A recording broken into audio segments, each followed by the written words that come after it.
Hello. Let me see if the stream is up and running. Get the treadmill on.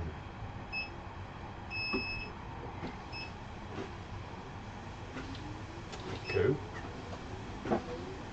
Alright. Yeah, okay. We're live. Hello. Literally no one's gonna watch this, but I like the program anyway. Might as well start streaming myself. So, where do we begin? What I want to do, I talked about this yesterday, that little video that I made. Oh yeah, this is just a little test. So, when I ported over that Perlin noise code, I needed a power function, and so I just got AI to help me understand how to do a low-level library for myself, because I need to port it all to WASM anyway, so that works. Recompile it. And we'll run it. Yeah, so we still got the snow, we still got everything working. So, let me turn off the little snowflakes. So we got the collisions working. What I wanted to do next is, we have this little, oh my god, my mouse is broken. It makes it very hard to drag windows around. So, I wanted to, here's that little rotation thing. I'll just give you a little example of what I'm doing. So, up here we have an oriented bounding box, checking if it's intersecting a line, and down here I'm drawing it in its local space. And so as you see that when we rotate it, the world quite literally does revolve around you, if you consider your local space, because we rotate the OBB, and then we just draw it as an axis line bounding box, and that just shows that the line rotates around it relative to the box. And just to help visualize how we're doing the actual calculations, because it's much easier to do collision detection when the box is axis aligned, if that makes any sense. I don't know if I'm doing a good job explaining any of these things, but it doesn't matter because no one's watching this anyway. So ideally I would like to get to this. And I had a system like this set up before when I was doing positional body dynamics. But then I just jumped straight to impulse resolution. And we have a mode where it's just, regular physics, everything's moving around in real time. We have another one where we're taking snapshots. Yeah. I go back.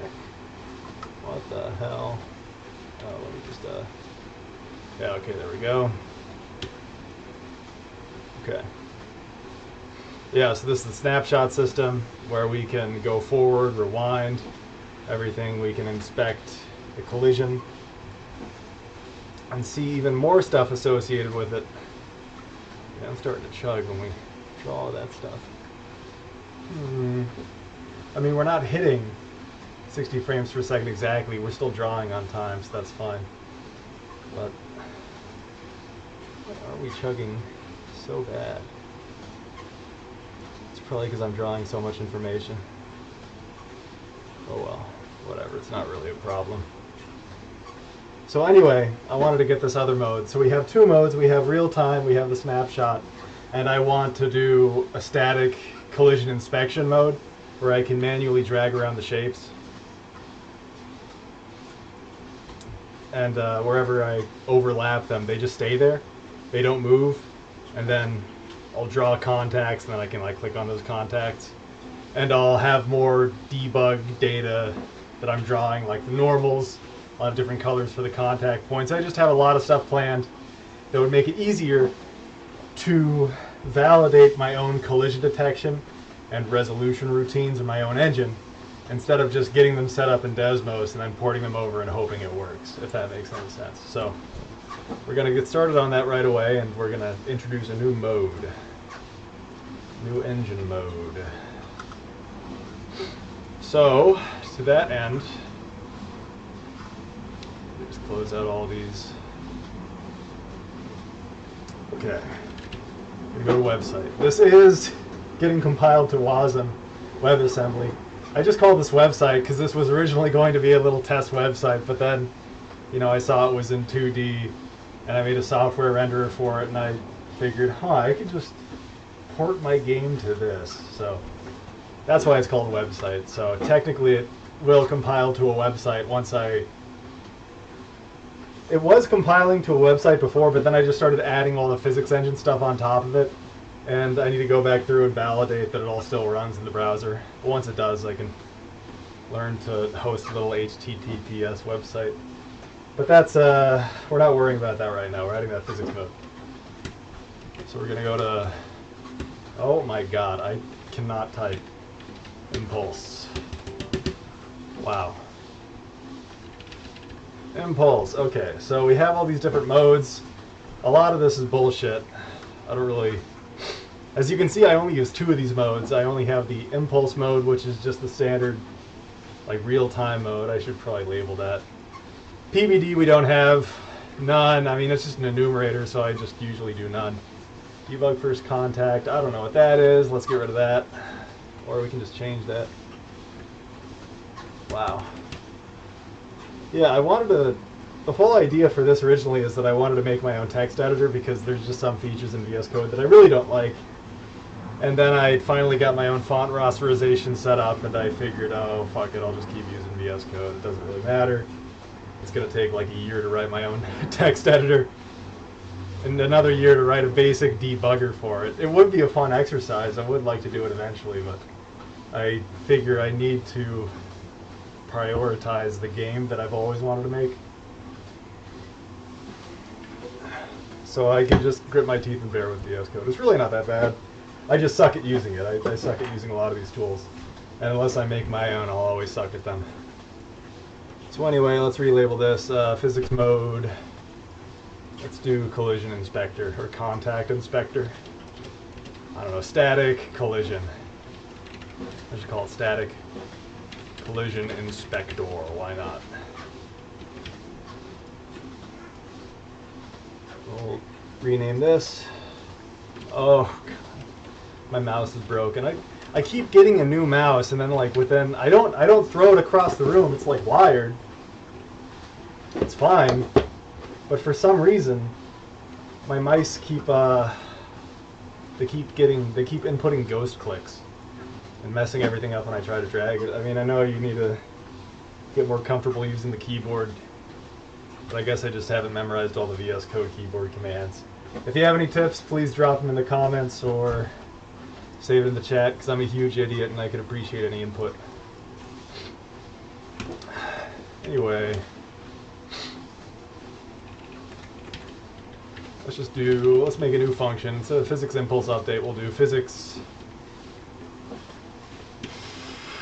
collision inspector. I guess we can do that. I don't really have any better names. Physics collision inspector.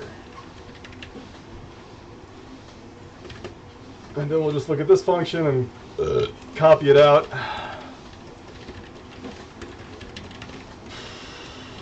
There we go, look at that, wow. And then we'll, physics mode type, I think we initialize it. We don't initialize it, where do we initialize it? We switch based off of it, but where do we originally set it?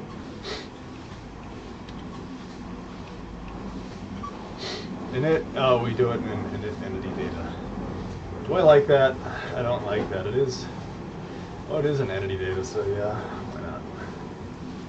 Okay, so we won't do that. Physics mode, collision inspector, what did I call it? Static collision inspector, there we go. Static collision inspector. We are really slow here today. We're really slow every day. I can hardly get any work done. Okay, so we have that set up. Collision inspector. Let's just do set a little breakpoint here, make sure that we're entering it all right. Hey, perfect. Okay. I think I guess it does take a little while to initiate all that Perlin noise stuff, so we're just gonna pull it all out. Don't really need it. We hate Christmas. Christmas is already over.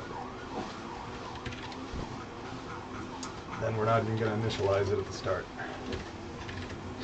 I guess I can add constants. Be like enable purlin.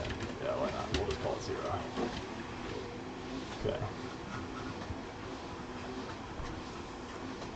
This is where we initialize out all the purlin noise. We'll do if enable purlin.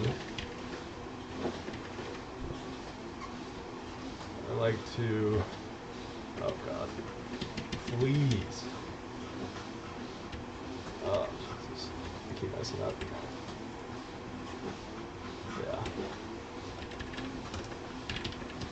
Yeah.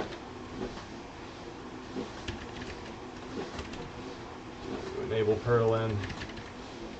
Just comment all this stuff out. It should initialize a little bit faster, boot up a little bit faster. Yeah, sure. Cool. So, we got that working. Now I guess we're not gonna care about snapshots. We're not gonna care about any of that stuff. We're just gonna take the entity, wherever it is, loop over all the entities. Rigid body, we're not gonna store snapshots. I guess we do need to update this is another artifact I had. Hold this out. This was originally when I was doing the positional based dynamics, like I wanted some variable that I didn't change, or like no, this is the variable that I changed. I didn't want to adjust position directly in the position solver, so I just did like physics start position, but now it's an artifact. I really should pull it out, but I'm always reluctant to, because oh, what if I add PVD back in? I don't know. Doesn't matter. Just another thing I need to keep in mind. So this is all the contact stuff. Yeah, I'll just what we're gonna do is we're gonna rip out all this contact stuff again, and then we integrate the velocity. We update the contacts. Okay. Yeah.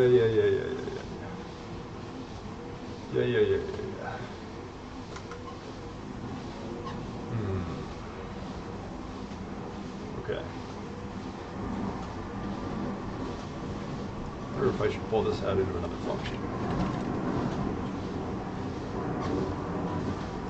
Contact count.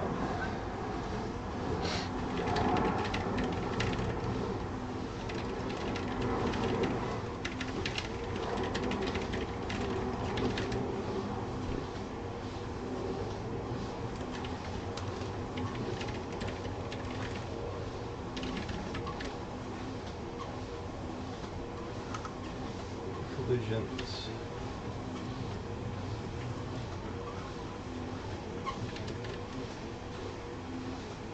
So what I'm trying to do is all the collision detection routines that I have set up so far, I'm going to put them in this. I'm just going to copy and paste them yet again to this new function where, depending on where the shape is, I can generate contact points.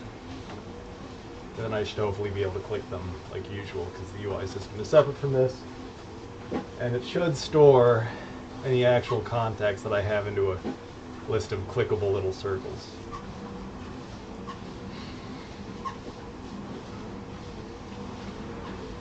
I think I'm going to worry about static geometry. I need to add a line. We have circle. We do collisions against other circles. We can do collisions against AABVs, OBVs. I guess I should add a line resolution to that. Circle the static line, penetration resolution. And then I could add lines to the entity list. I just have a memory arena of all the entities that I initialized right at the start, just for testing. It'll be much more robust. Everything will be more robust once I get past the initial testing phase, of course.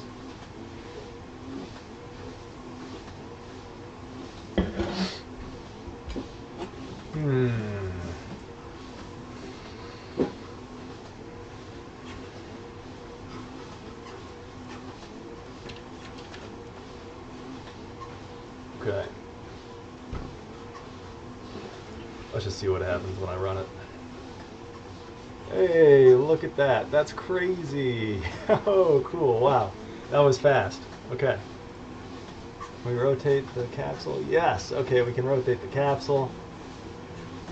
Oh, but it doesn't rotate its angle. I see. Okay. We can fix that real quick. We can also do the angle equals physics start angle. And that should fix it. Yeah. Okay. Cool.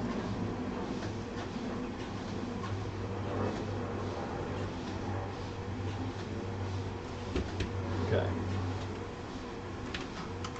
One of the downsides of having all this code copy pasted everywhere is that I need to update it everywhere else. Okay. So they're not moving, so they technically don't have a velocity. So all the impulse stuff that I could generate for that will be null. I guess depending on the mode, I can display different information and draw different information too. I'm just passing in game state, and game state has literally everything about the game contained inside of it, including the frame buffer.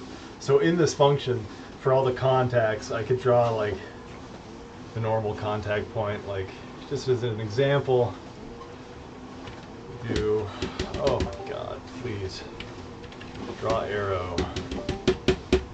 I don't know what's going on with the keyboard. Dude, okay, so I'm searching for something, and I'm like, okay, I found it. Oh, okay, now it works. Now it works fine. Great. If you want it to work well, you gotta write your own, but then it just takes years. You're slow like me. Probably shouldn't be saying this on a stream if I want to get a job anywhere. Not like anyone's gonna hire me.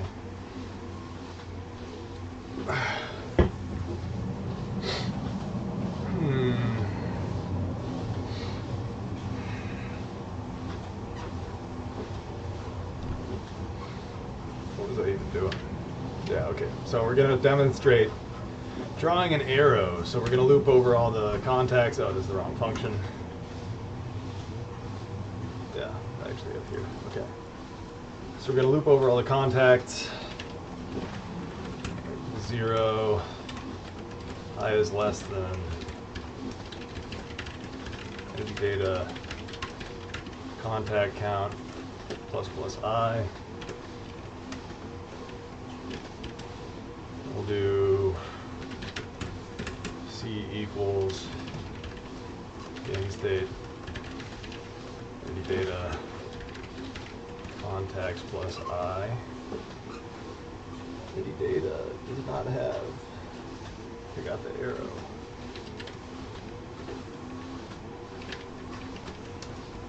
We'll just draw an arrow in the direction of the contact. So we'll take just give it C point, the contact point, and we'll give it plus normal, I think. And the camera position, we don't care about that, we'll just feed it garbage. Okay.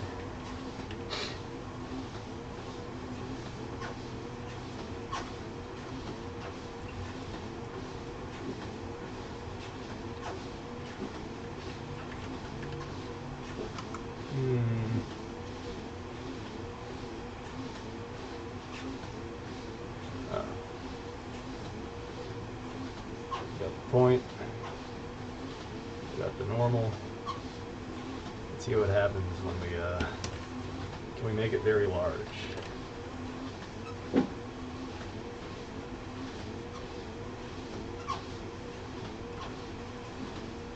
Yeah, there's some artifact with how I'm using this function to draw arrows.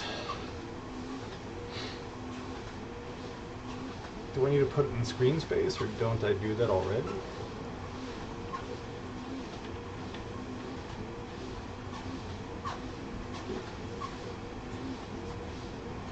Yeah, so I do put it in screen space. 206.382.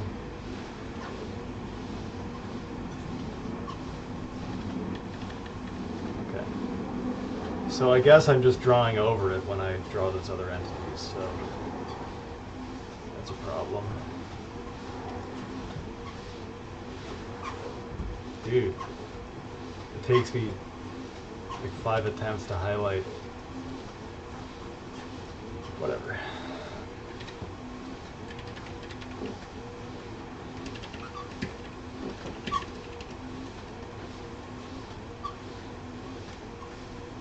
Where do I draw my contacts? Draw all the contact points. Okay. Let's just let's draw an arrow while we're at it too.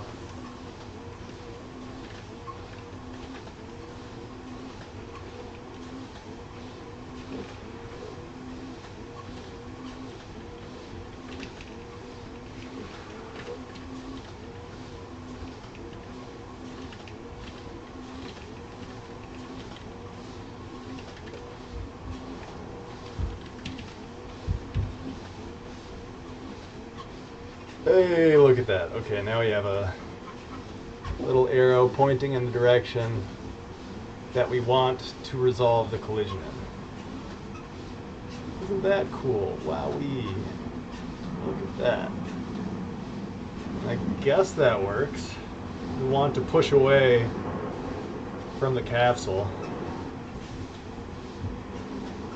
I guess if it interpenetrates deeply enough, the normal won't change. Or if it's just on this kind of capsule line. Yeah, that looks about right. Okay, so we got that drawing. What do we do next? This is just a little, man, that's so nice. That's so cool. That's just one little example of the stuff we can draw.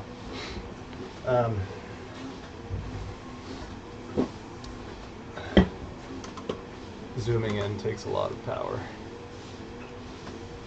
Yeah, then it starts to chug and we're drawing all the stuff. So we can click on this contact. Contact none. That's not too good.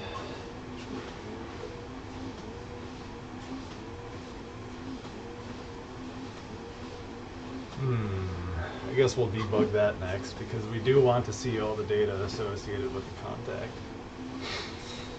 Even if we don't have the velocities, we don't really want the velocities. I guess everything else will work. What we really care about is that if we zoom in and inspect it, it'll look like Desmos. That's weird. The normal's already failing. You see that? We also don't draw it to the... When we drag the mouse around, okay, yeah, that's why we need the camera position.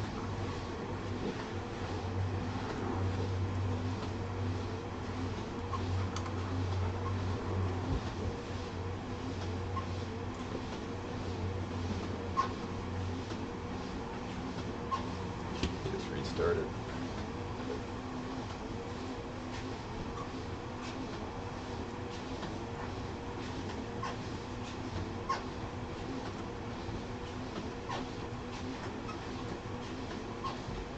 Trying to figure out why that contact point would be confused.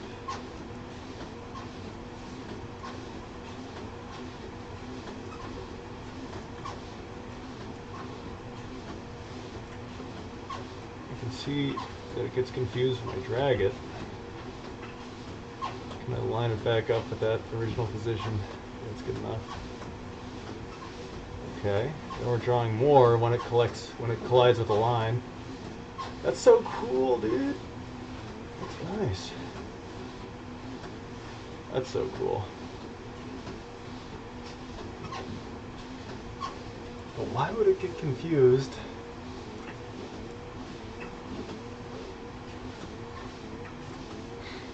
When I want to inspect it. Oh, well. Whatever. Oh, I got the camera position right here. Two-screen, camera position. Guess we feed that in.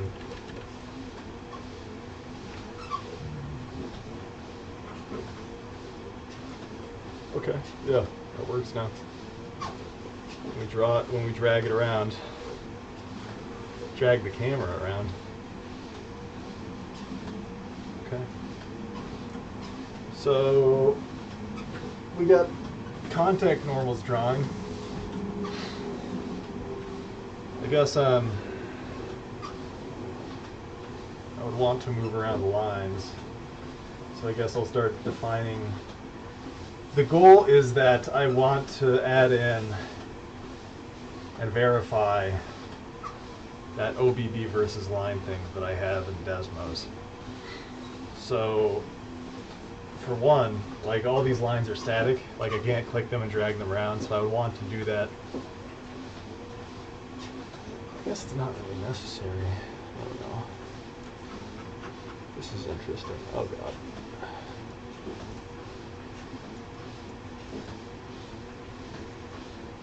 That's cool. That's really cool. Whichever side of the line the capsule's on is just going to push out in that direction. It doesn't really know, like, we don't really do a half space test. We're just checking, like, if we're on one side of a line or another. So, like, if we collide from this side, of course we'll be pushed back out to this side. That's just one of the conventions that I chose for the engine.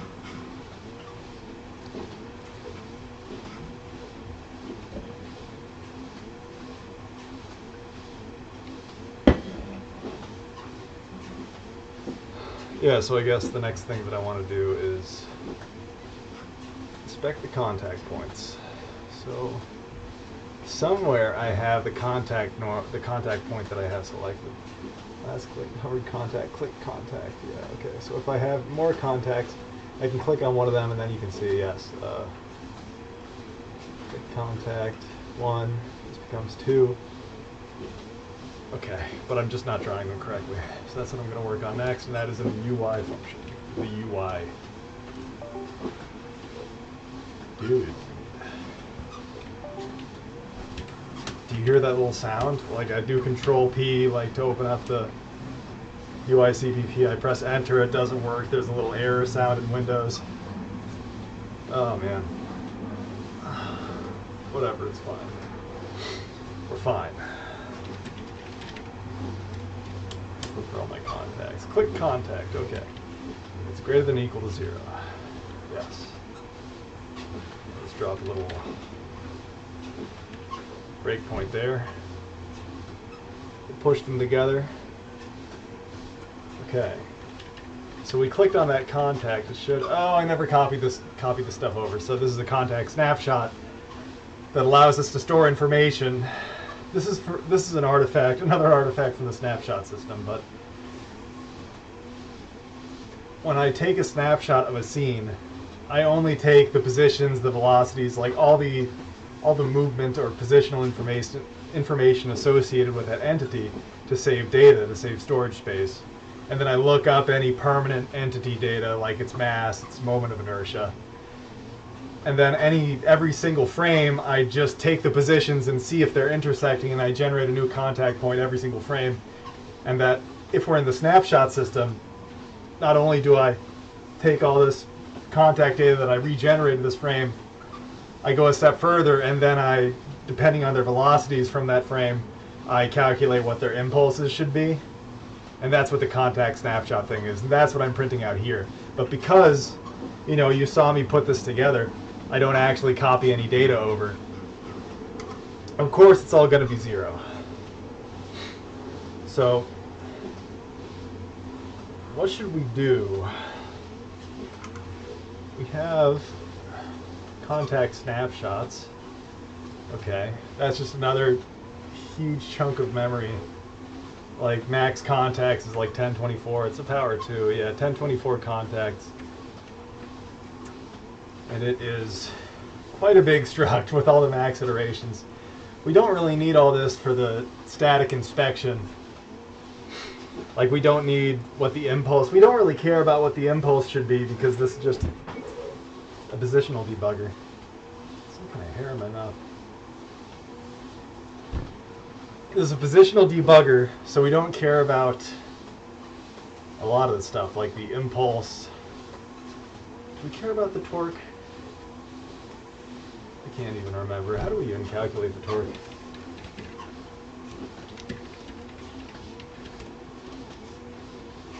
We're definitely not calculating it there. What the hell is wrong with my keyboard? This is infuriating.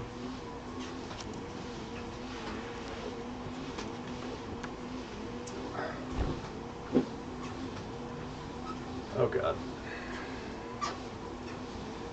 It's just one of those days. Do we calculate the torque anywhere? This doesn't make any sense. Yeah. Oh, I see. Okay. So we get the torque from the rotation arm and the normal. Okay, yeah. And we get both of those from a static contact. So we do care about the torque. What else do we care about? Care about the contact point, the separation, the penetration, the entities involved.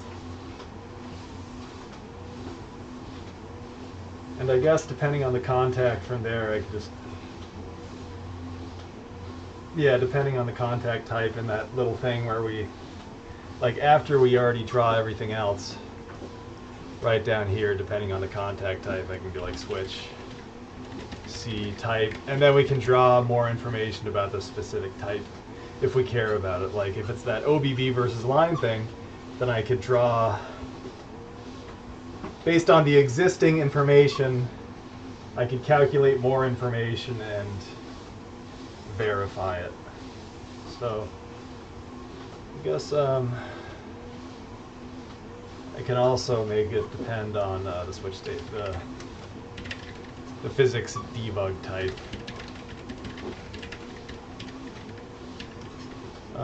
Collision inspector, which is physics mode type.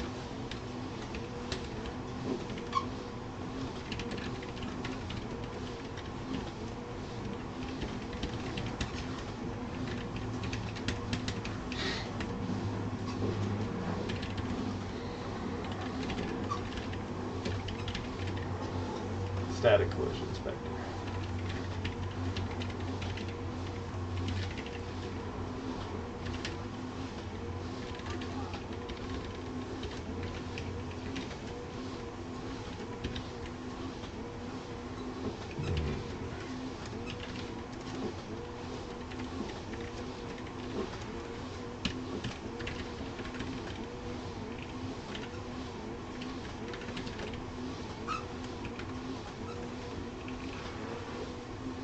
Okay. And once again, the keyboard disconnects and reconnects. That's great. Is all my stuff breaking?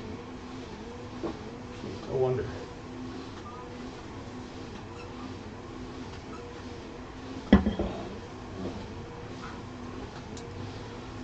So,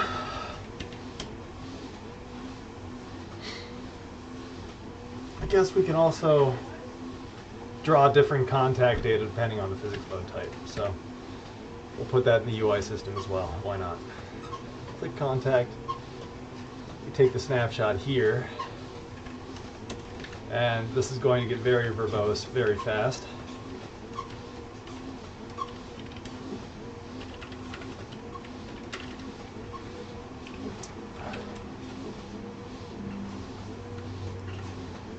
Take all these different things, or at least like the playback. Yeah, those should be enough.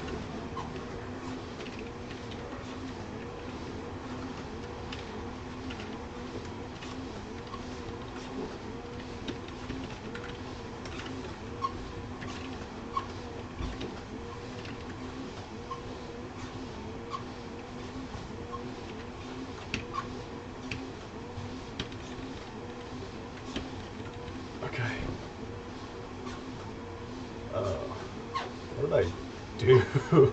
I thought I was in the U. Dude, I can't program at all today. What the hell? Oh well. Okay. Got that. Contact type.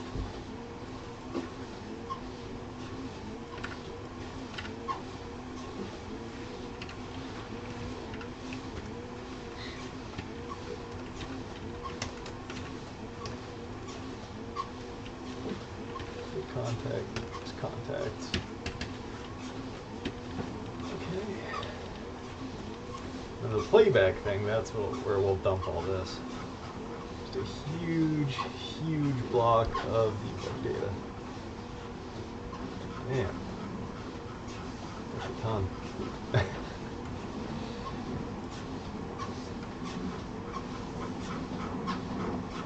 Okay, I see. Yeah.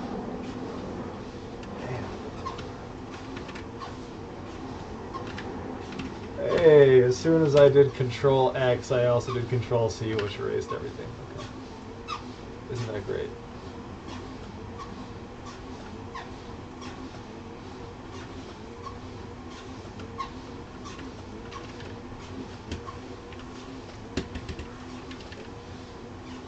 Yeah, I think my keyboard keeps disconnecting. I can't... I had to press the build command 3 times. Okay. Okay, so I went to snapshot mode. And I guess what's happening is that I'm not doing something. I need to somehow connect it.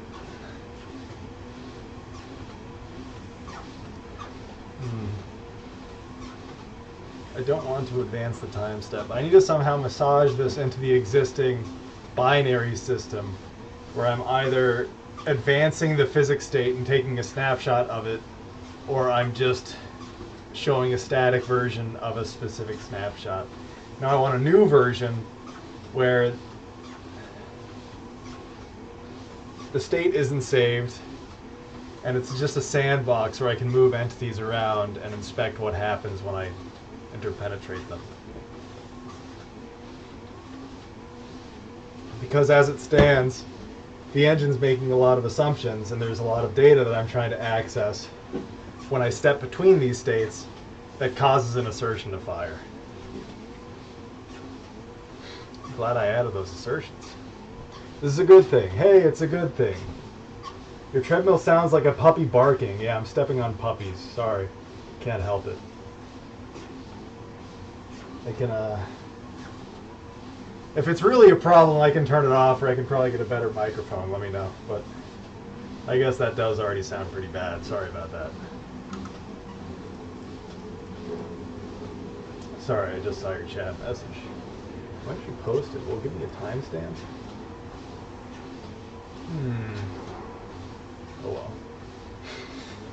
Anyway, we're worrying about this assertion. Why did it fire? It's because doing something. It's invalid. They don't equal each other, yeah, but I mean they're both invalid.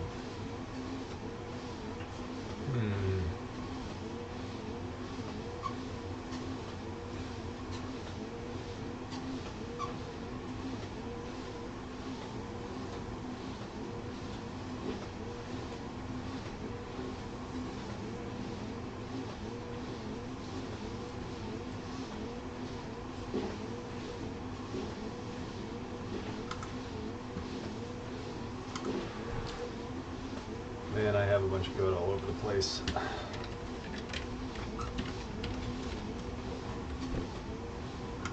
These are all my hotkey commands. This was just for text editing, but then I realized I could just tuck specific engine functions in here. Like when I do Control W, this sets up the snapshot playback. But now I guess I should toggle.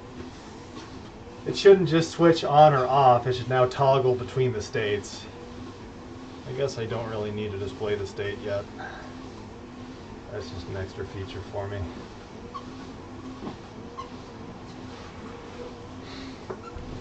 Yeah, playback enabled. Yeah, that can't be a binary anymore. This is... I guess I should put it next to the enumerator for the physics mode. Physics mode type. Playback enabled.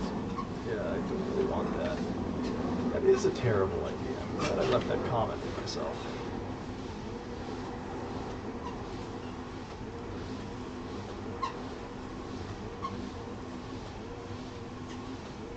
Okay. This is... I guess this is vestigial now.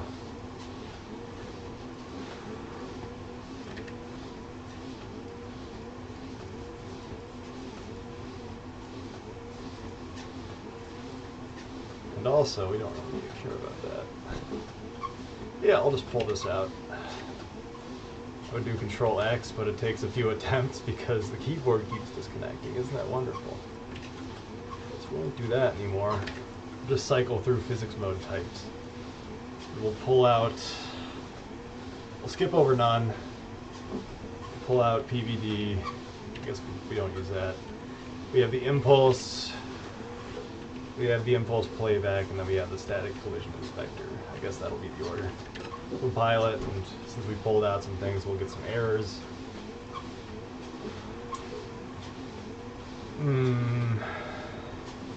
We just make the switch off of the playback type. Dude, I can't use the mouse.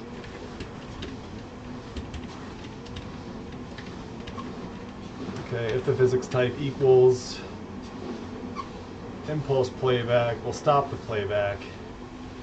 Else we'll start it. Just pull these out.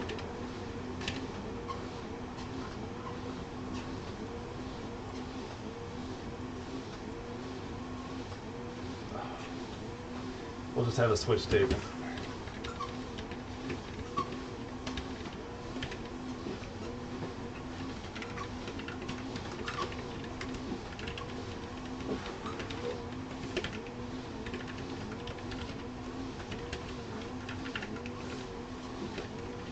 Playback, collision, and static collision inspector.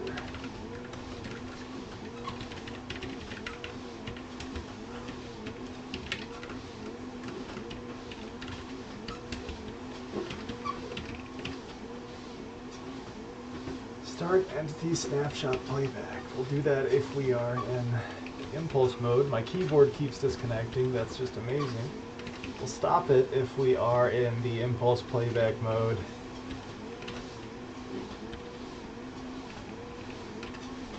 Am I thinking about this right?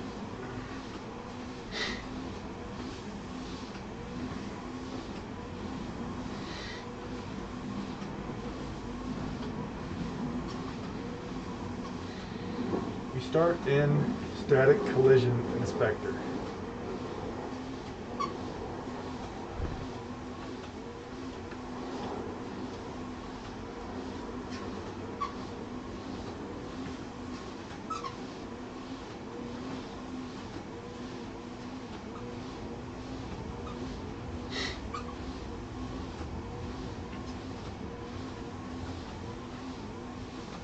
So when I go into the snapshot mode, I need to copy over all the entity state because it could get mixed around. So I guess this is another scenario where I need to copy a bunch of data over. Start entity snapshot playback. I guess I could do start entity.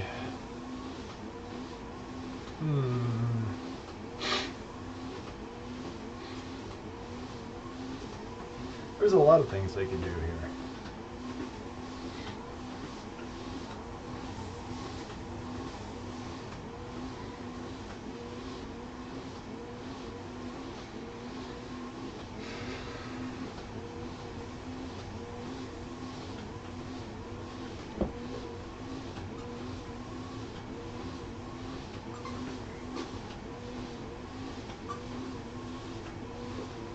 Have the stream open in the other window. I'm just going to look at myself thinking. Maybe that'll be productive.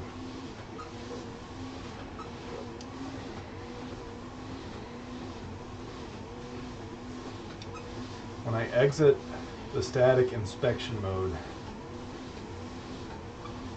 I guess I don't really need to restore the entity state, do I? I mean, the positions will just be different, but what if I just want to resume playback based on those new positions? I don't want that. So I guess I don't really need to do that. But I at least do need to tell the engine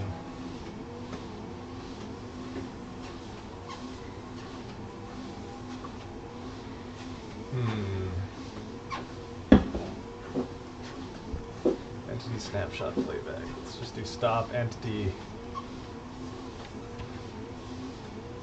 data snapshot playback. Stop entity data. I don't know, stop physics. Stop static collision inspection. I don't know. And then that'll put us into impulse mode.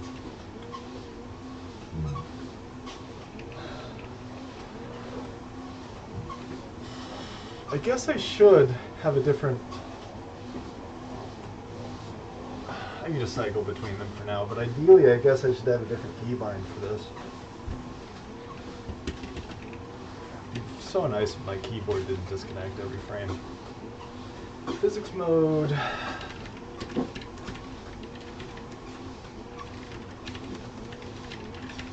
Inspector. Go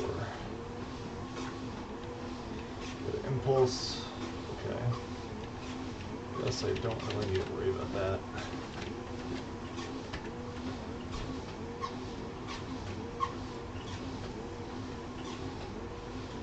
Snapshot playback.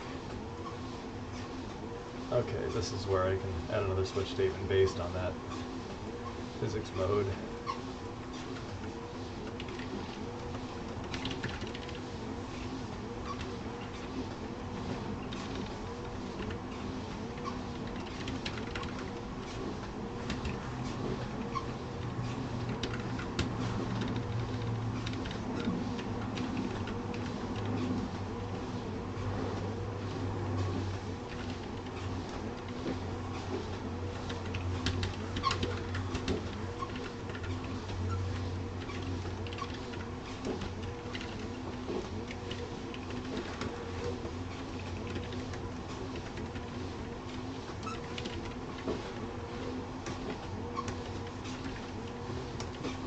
Can't type. Can't type at all.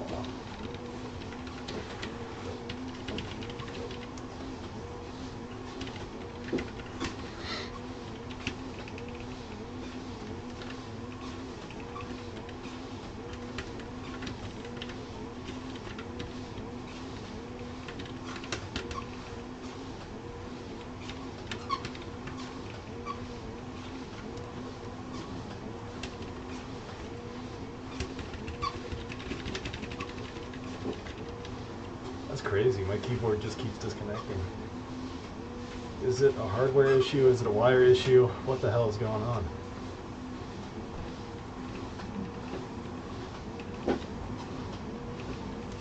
Oh well.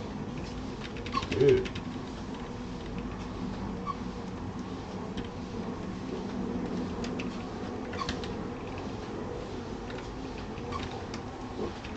Guess we don't really care about it when it's just regular impulse mode.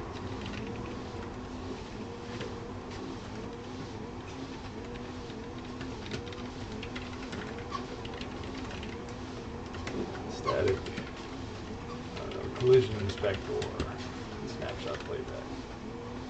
Okay, let's see what happens. Okay, collision inspector, great. Snapshot playback. Okay, great. Collision inspector. Snapshot playback. Hey, cool, okay. Looks like it's all working. That's awesome. Okay. Let's click on that. And then it shouldn't show anything because we didn't set that up yet. Okay, well it definitely brings up a window. Yes, because that's what okay. So it brings up a new window, but I don't fill it with anything. Okay, great, we're making progress. That's amazing. We can now cycle through more modes. We can enter a collision inspector mode. You can see it right here. I can't zoom in on it because it's part of the UI. And so now we can move these objects around Next, I want to click on them and show us more data. So turn it off and back on. What, the keyboard, the treadmill? I think the treadmill is just going to keep making the sound no matter what. I could probably lubricate it. I guess I should do that. It's been like half a month since I got it. Turn the keyboard off and back on? I mean, what, like unplug it? Okay, there, I unplugged it. Turn it back on. We'll see if that helps.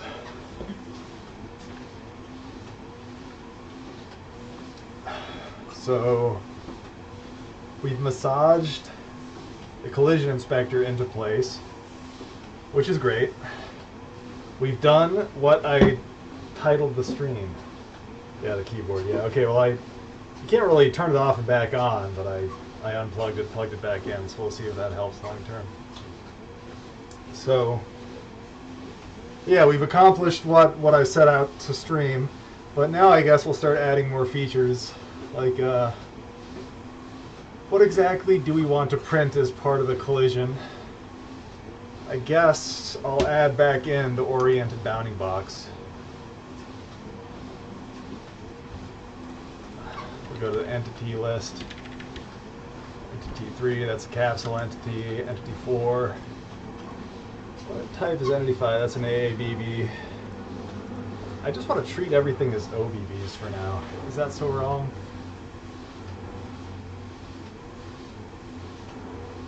What changes? What's the trade-off? Because an OBB, if I do collision detection on that, then I'll just need to rotate everything back into the axis aligned space. I guess I can start with an AABB. And once I start stacking on OBB routines, I could just rotate everything back into the axis aligned space and call the axis aligned function. So yes, I guess I will just start with an AABB entity. And we should be able to draw it. Yeah, so you can see I can draw it, I can move it around. We'll draw contacts for it.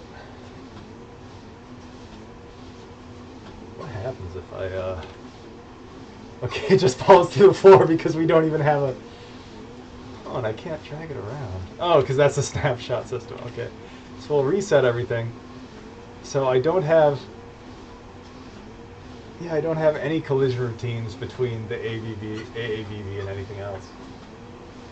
So I guess that's what we're going to rectify first. I can turn off the current position, but I guess I'm not drawing the previous position. But that's not really a problem. So where do we start with the AABB? I guess we'll do that. I guess we'll pull up Desmos because it's just a faster turnaround rate. Like, I don't need to compile the code. I already have all these functions to draw and visualize everything. And I'll start setting up like the AABB versus, I guess I want the line thing first because that's how we constrain this. Or yeah, I guess I'll start porting over the AABB versus line thing. So we actually got there. I didn't think we would get there that fast. I should have dropped a comment in here. Can I like edit the video? Oh well, whatever. For the people watching, I'll drop a link for this little Desmos example, because this is what we're going to be porting into the engine. Of course, you can pull it apart on your own. The stuff is weirdly labeled. It probably won't make much sense to you. You'll want to build your own demo yourself if you want to understand collision routines, collision detection routines. But what we have here, it's like an OBB versus line, but we're just going to focus on the AABB case. So we're not going to care about rotation. So what that means is that we have a line, and I wish I could, yeah, okay, this is what we're going to do.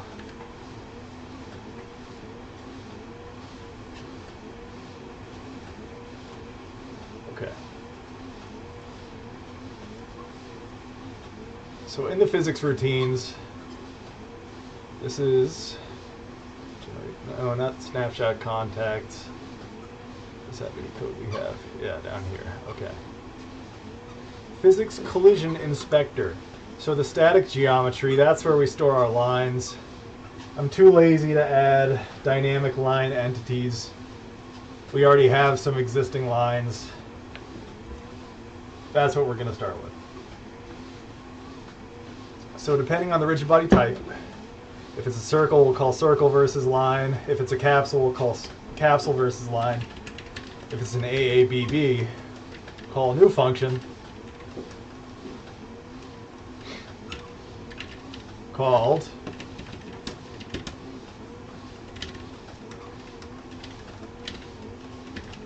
not capsule. AABB line static resolution, and we'll pass in the same stuff. We'll pass in game state. We'll pass in new contact. Yeah, here I'll just copy all this out. Why not?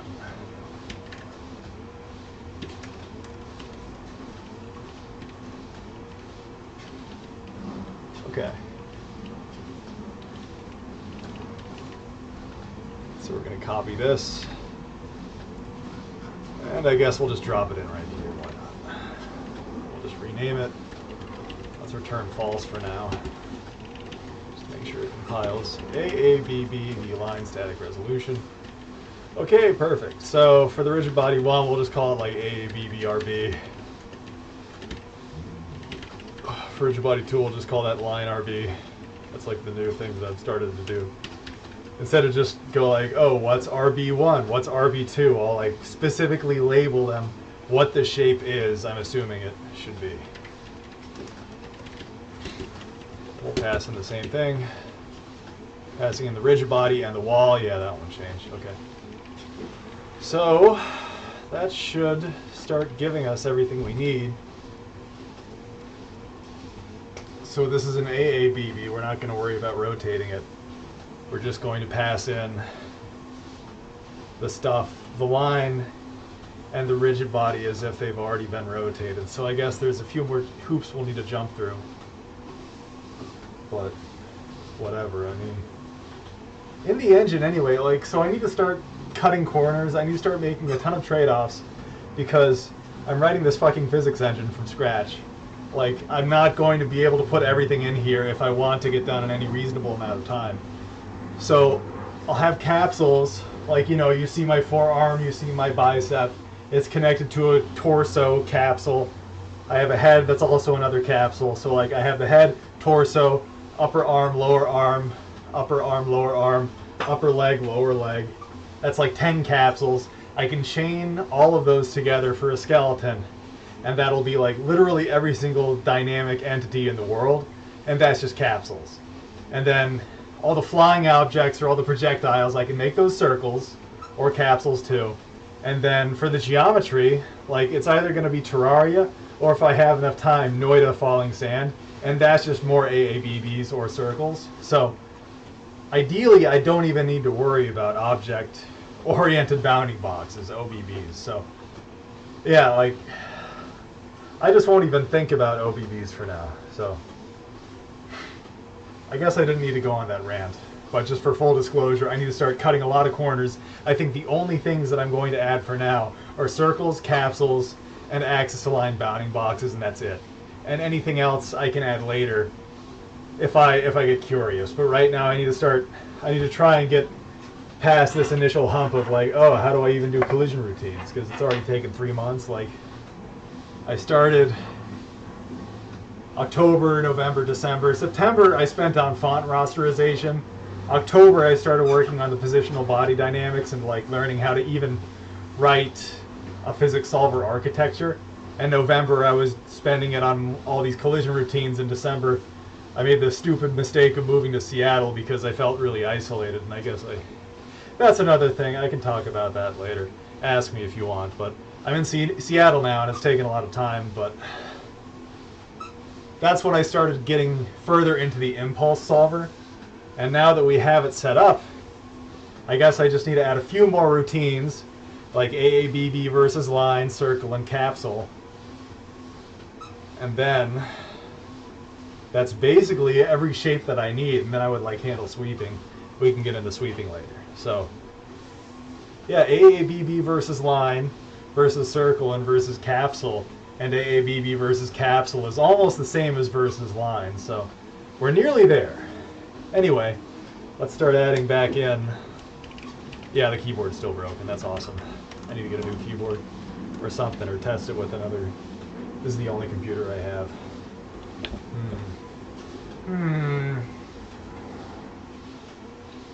Okay, anyway, let's start pulling out that the position and stuff like that. Like back to, I guess we'll take the min and the max. Yeah, like min x equals BBRB. We'll take the position, the extents.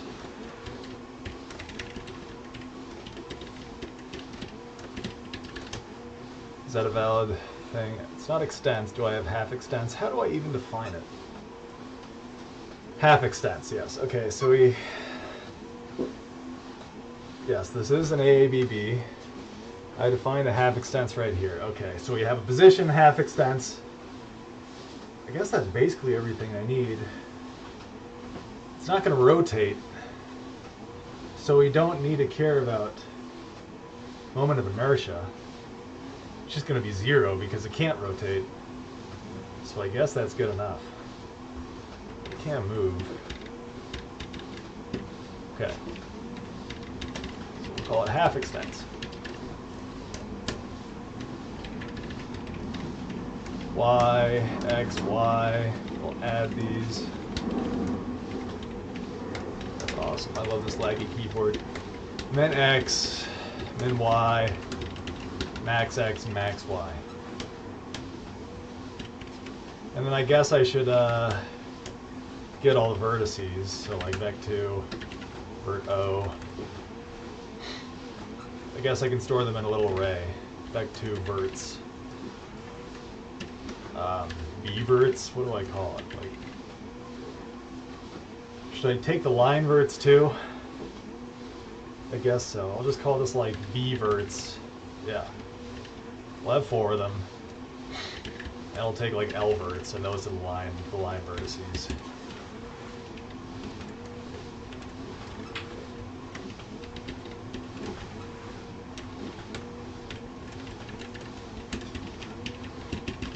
Okay. And to get these, we'll do that same thing, A, B, B, R, B, pause, dot X, and I guess we could wrap these in other smaller brackets. Yeah. Plus or like minus a certain thing. Minus A, B, B, R, B, half extents. I mean, I'll just do vec2. B pause equals A, B, B, R, B pause. I'll just do vec2 B, B, H extents equals. Make it easier for me to type all this out. So we'll do bpause.x minus hb extents dot x. Yeah. Okay. Okay, we're getting somewhere. So we're going to define all these like we do in Desmos. So we have the position, and based on the half extents, so we subtract the x half extent, or from my perspective, here's the center.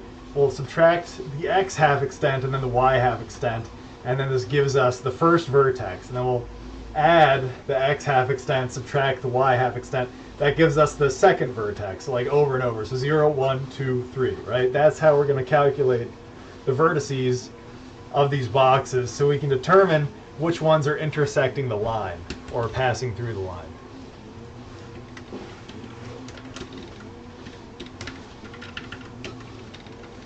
HB extents. Why is that giving me an error? I guess we'll figure out why soon enough. I'm gonna add these 2 down here, right? HB extents. BH extents. Oh, okay. I just called it wrong.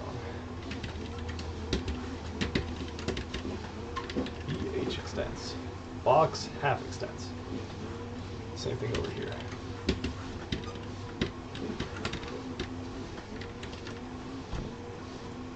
Okay, and for the line, I guess I just have LO and L1, right? So LO, L1. No, I need, how do I define the lines? Rigid body, A and B. Okay, yeah.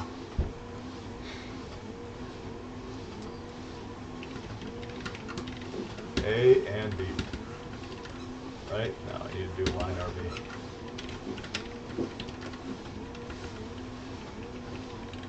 So, just to make it easier, I guess I can do like vec2 A equals line RB A, same as B. Should I also do like LO, L1? I mean, that's what I do in Desmos. I don't know. I'm gonna pull once I figure out a convention to stick with. I can pull these out too. Dude, my keyboard keeps. It's like disconnecting every second now. This is crazy. I don't think I can program like this. Fuck, dude.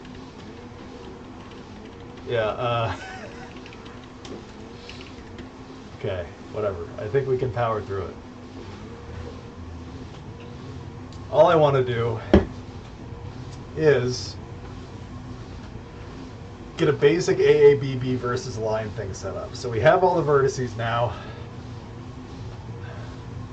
That would be a good idea. Let's just draw the points for all of this. So I'm going to disable that capsule and here just to show you what I'm thinking. Just so we can visualize every step of the way. Where am I drawing those contact points? That's in the Perlin noise. Yeah. Okay, so right here we're drawing that arrow. Depending on the contact type, default. Case, contact type ABB line. I think that's it. And then inside we're going to we're just gonna debug display all of this information, right? Contact line, C type, contact type, AABB line. I don't have that kind of type yet. Okay, so we'll do that here. Contact AABB line.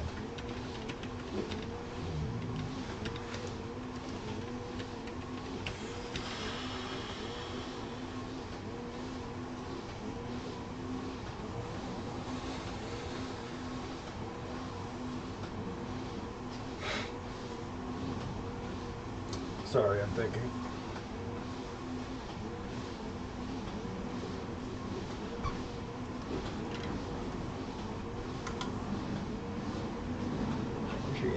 Index, where do we store rigid body types? We have a wall, and we have, okay, yeah, that should be good enough. Sorry, I was thinking of a problem that I had when we were calculating the snapshots. Because we were generating the contacts every frame of the snapshot rollback system, I didn't have like a permanent address in memory for the entities, since I was like kind of mashing together the saved snapshot of their positional data and their constant state. I don't think I have that problem here. So we'll do C,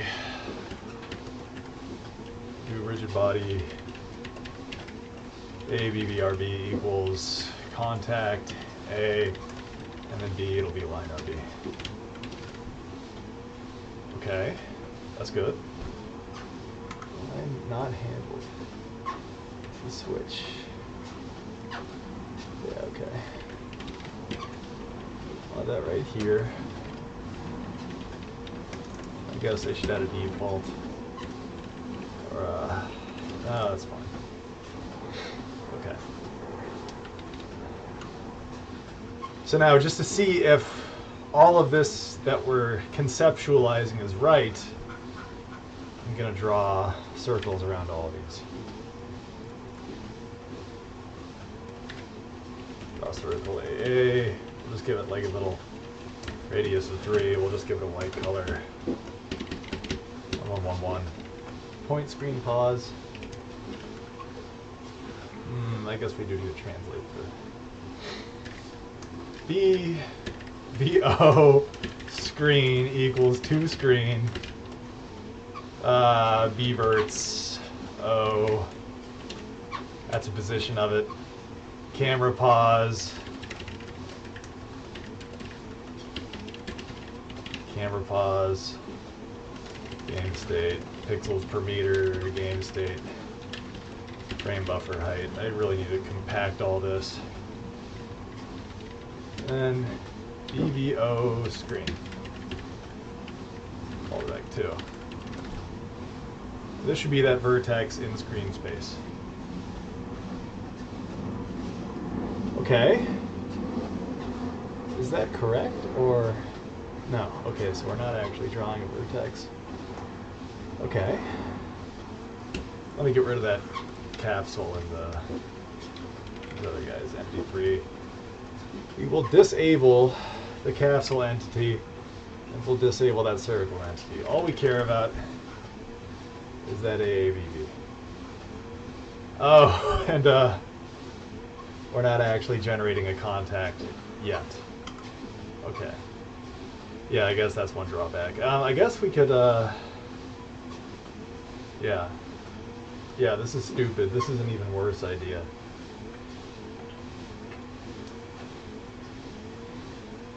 Where did I put all that code? Let's play find the code. Okay, right here. I'm just going to put it in that little physics collision detection routine. AV versus line.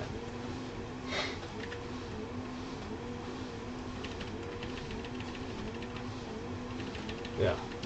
Who cares? Okay, now, see that? Right down there. We are now drawing the zeroth vertex. So we'll do that for all these positions. And we're technically drawing it, we're doing an n squared broad phase, which means that every entity we're comparing against every other entity. So we're going to draw, we're drawing like 1, 2, 3, 4 lines for the box to contain the entities, and then another line over here. So when we call this drawing code, we're actually calling it 5 times. So but that doesn't matter. We just want to make sure that we're correctly visualizing everything, and then once we're correctly drawing the contacts, then we can just draw it once when we loop over all the contacts to draw all their information at the end of the frame. This is a temporary measure. I hope that makes sense. If not, it doesn't really matter. Don't worry about it. Keyboard keeps disconnecting. Call this EVO1 to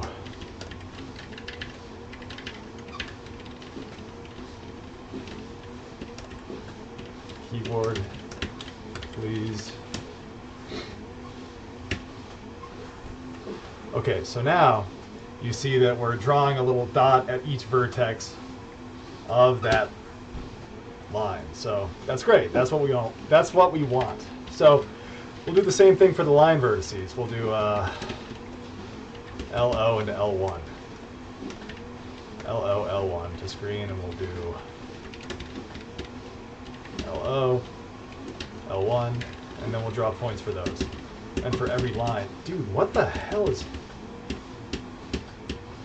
Dude, that's crazy.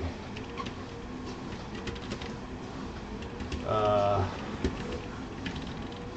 don't know if I'm gonna make it, dude. My keyboard is horrible. I need a new keyboard.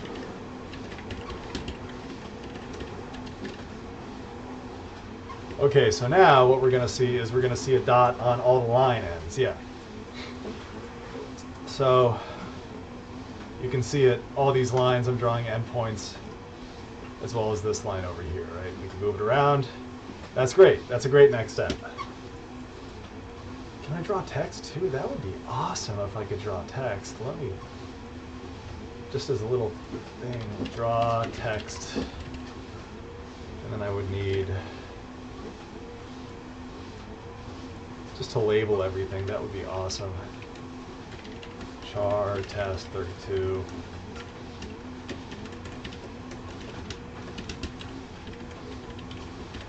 I'll need a float, y start and x start. We'll put it at BVO screen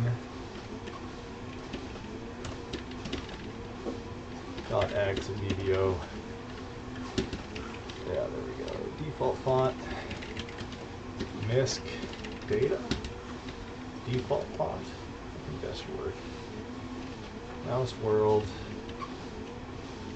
Okay, let's call it like VO. VO. I don't think this stuff. Draw text. Okay. This is because we're not passing in the correct.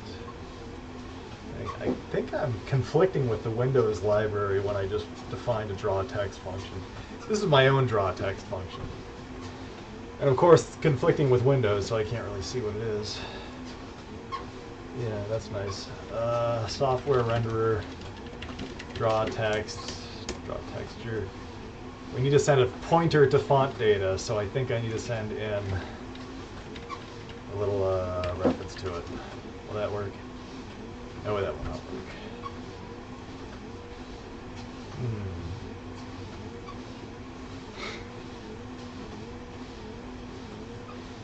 I keep having a little hang up like this.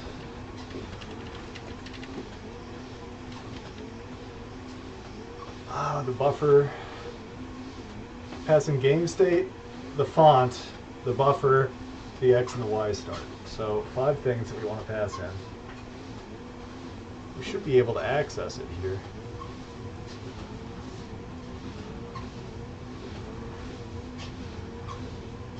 X start and Y start. No overloaded function can be found. Okay, well, let's go to the includes and make sure that we include it after software renderer, so everything. We're doing a Unity build, like beloved Casey Muratori shows us how to. And so what happens is that all of this just gets compiled into one file. So at the top, we already have all the entity code, and then all the software rendering code, and then all the physics code. So that physics code should have access to draw text. So I don't know what I'm doing wrong. There's always a hang-up like this. Game state. Game state MISC data. Am I calling the MISC data wrong?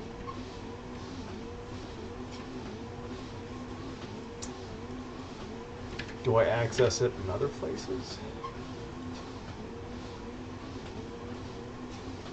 Draw text.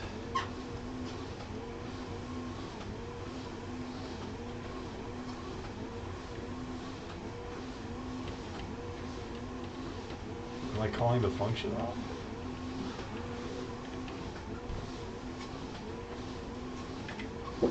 I don't really need to do this, but it would just, again, it would be a nice little feature to have, drawing text in my little renderer.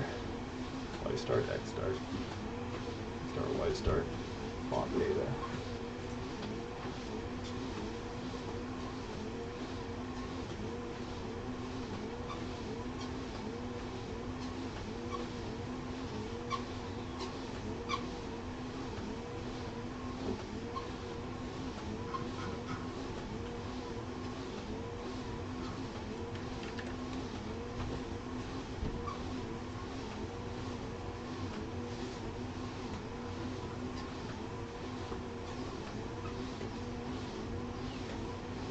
No overloaded function could convert all argument types. Char int int. Oh. Yep. Yep. Okay. Yep. Because it's a pixel buffer I'm dealing in absolute. Okay, yeah. Hey, wow, look at that. Okay. So I lost 5 minutes for a stupid mistake. I should. Is there a way to guard against that? Maybe add another overloaded function.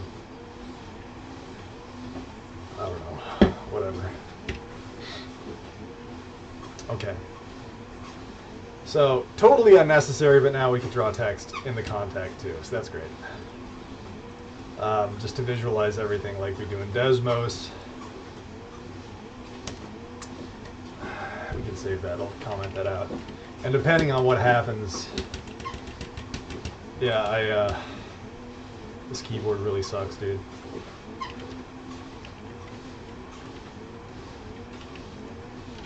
Y start equals 0, X start, just to define them up front. Okay. Okay, let's get back to porting over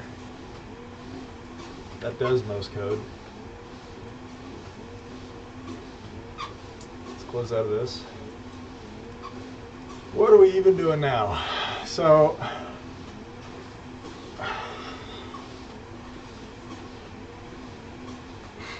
every corner we want to project onto the line.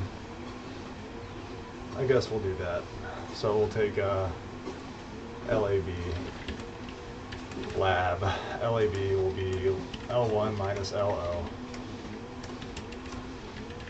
Back to BVO to L. Yeah. Box, vertex, O to the line. That'll be B verts. O minus, you know, all that stuff. 1, 2, 3. 1, 2, 3.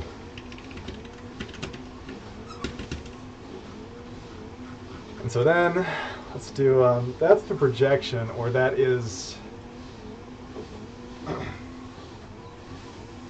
this is a setup for the projection. We're taking a vector from every vertex to the beginning of the line, and then we're going to project it onto the line with this little, call it like vec2, or we'll call it BVO projection. And that'll be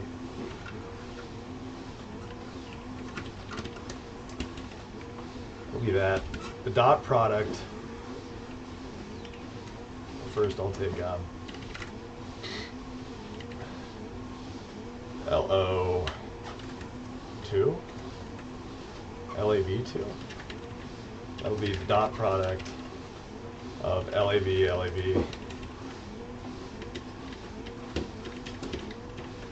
If you want to understand the math, it's in the Desmos thing, but we're just doing the projection equation. We're doing LAB divided by LAB2.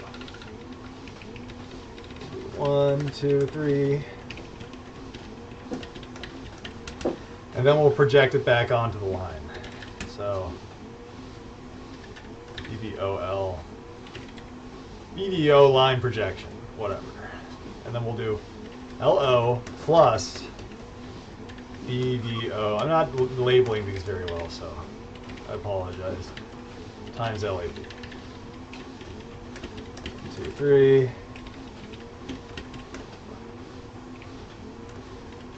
2, 3. BVOL proj. And that's the point. And I guess we'll do screen coordinates now, just to draw all these again. BVOL proj to the screen.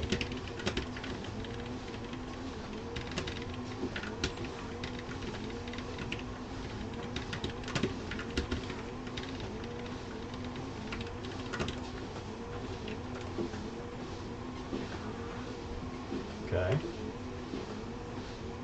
So now you can see all these dots that are moving around the screen. Every single one is a projection from, oh, this is cool, so cool. This is basically just like Desmos, but we're drawing from the vertex, we're projecting every vertex of every box onto the line to figure out where they overlap, including this line over here. See how they, I mean, they're like infinite lines. They're infinite line segments. We're not constraining them right now. So the next step is to constrain them along 0 and 1. And then also to do a little half space test. And the half space is just, like I move this around, if you consider a line, like an infinite line segment, as a boundary in space, you can take the difference in position between like a point on that, the line, and then like based on the normal, see if you're like inside or outside, like if you're on one side of the half space or the other space of the line. That's what we're going to do, as well as constraining the projections to 0 and 1 to see if we are intersecting the line with the box. And I guess we also need to add the slab test in, so there's a lot of stuff we need to add. I guess we know that this stuff works. I'll comment this out for now. Because to validate all of this, we're going to start drawing a ton of different points. So we just do if 0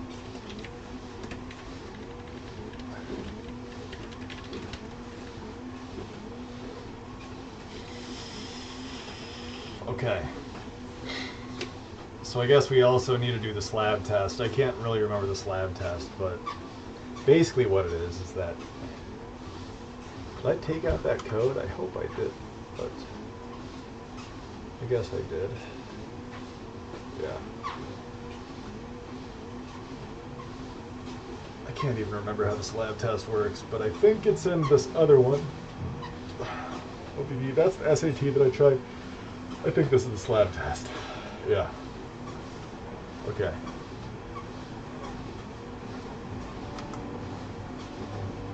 Man, it's been a while. Almost at 1.5 hours. Can I really do this in the next half hour? I doubt it. There's a lot to get through.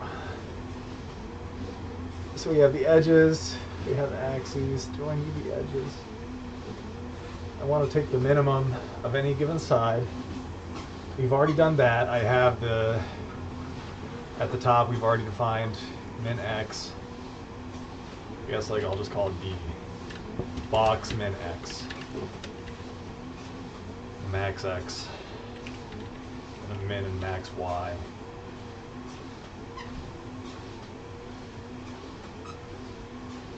And so we have to determine if there's a slab test intersecting at all. If I remember, there's a min and a max space, or a t exit. Yeah, t enter and a t exit. And that means that we take the minimum, the min xt or the max xt, and I think that's another projection. OBV min xt. The box minimum x t.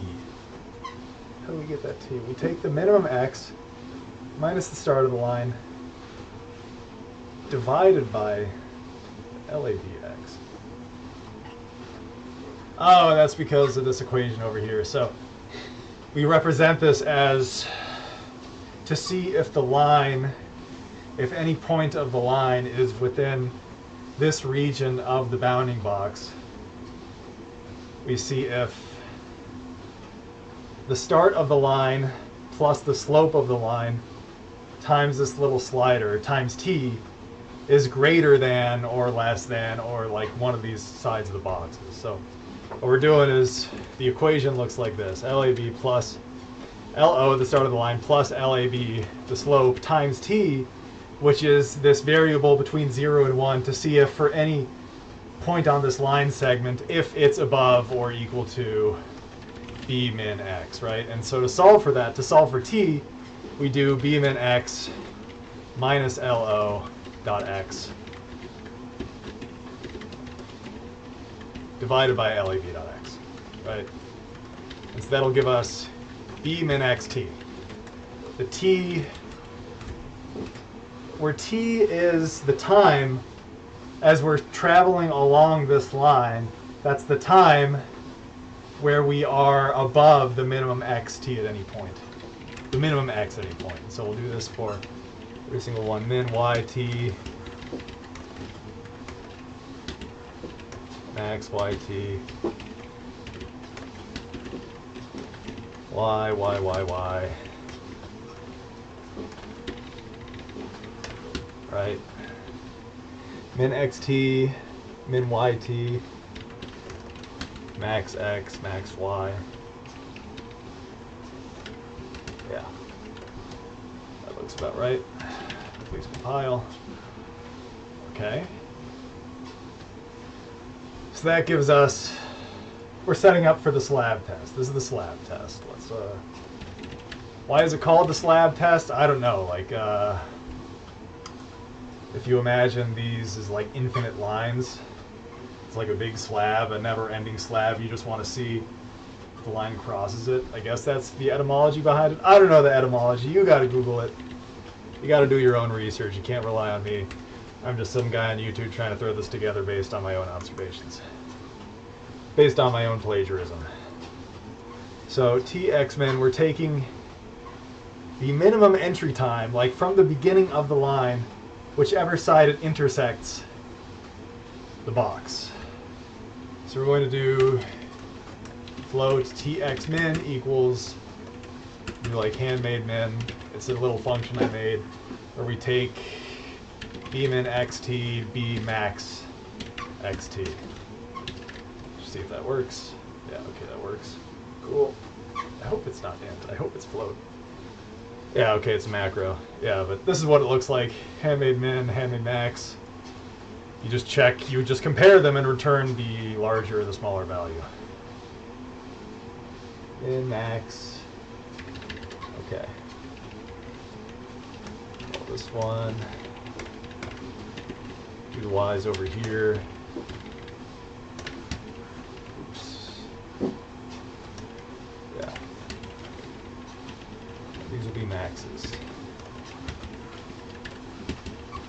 Will it? Am I being stupid? Okay. Okay. So that'll give us the entry time and the exit time, and then we'll call it back to tEnter equals txmin, tymin, and then the exit will be the maxes. And then we'll have an intersection if tEnter.x is less than tExit.x and tEnter.y is less than tExit.y. And just to verify it, we'll just print out some text at the beginning of, let's do like L1, why not? We'll just print it at L1. Wow. Keyboard, broken keyboard.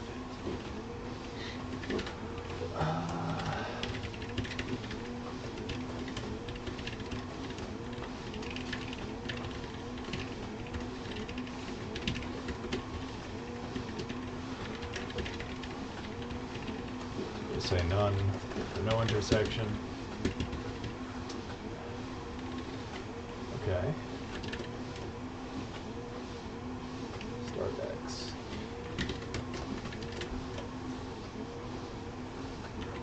Oh. I want to do one screen.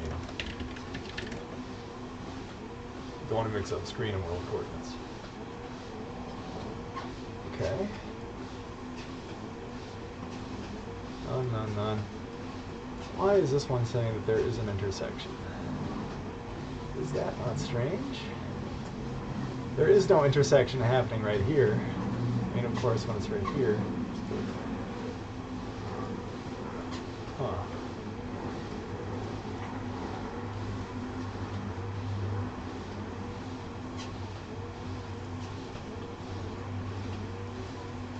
Ought to be less than or equal to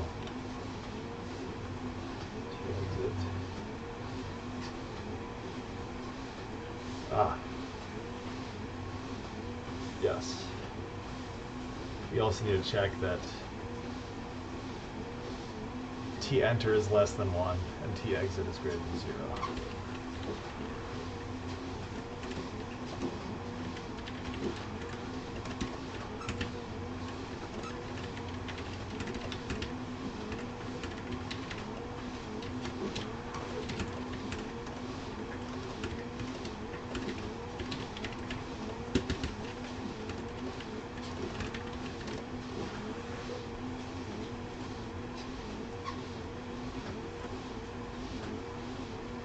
Okay, getting a little bit closer.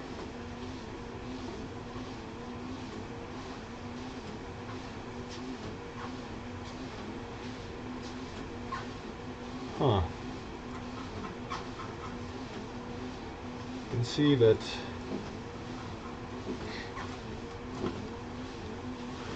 it's not completely accurate. I don't know why. Probably getting something wrong about this lab test.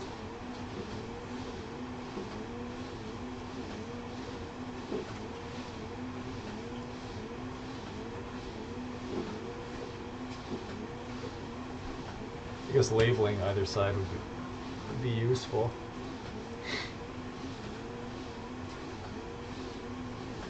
Right here. We'll label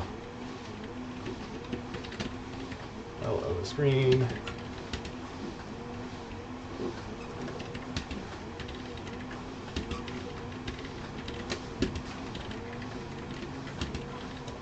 And L1 screen.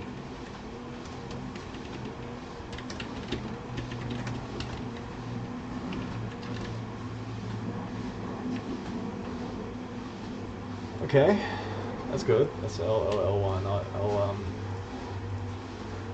Let's take LAB. Let's start calculating a line center. L center. That'll be LO plus LAB times 0.5. We have a line segment, 0, 1, 0.5 is the center. And then we'll also convert it to the screen. LC, I'll just call it LC. Center. And then we'll start drawing, like, if it intersects or not at the center of it. Let's see. Just so that we don't get any overlapping text. Okay, yeah. There we go. L0 to L1 intersection. But that can't be right.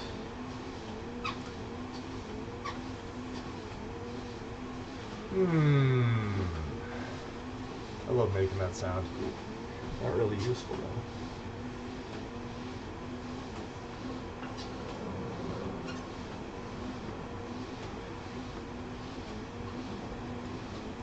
Exit.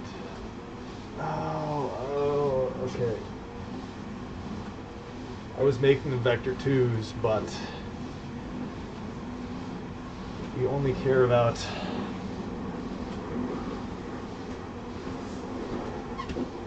forgot about a critical detail of this lab test. Where are we? Where did we go? Okay, T enter and T exit are floats. We're taking another T enter is the maximum of the minimums. Tx min, T1 min.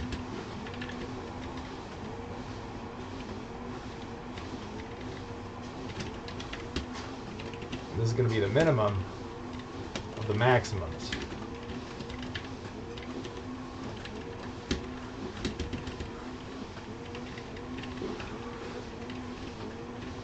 T enter dot.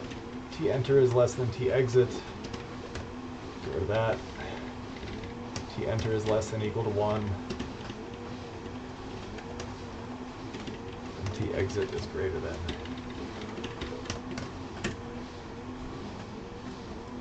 Okay, I'm missing something somewhere. Memory max. Oh, I'm doing curly braces instead of parentheses. Okay. F5. Okay, hey, that looks a lot better. No, it's still broken. Wonderful. Why is it still broken?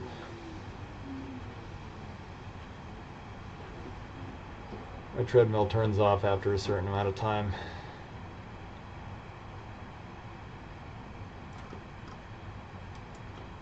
I love this dragging and zooming function. It's so nice. Intersection.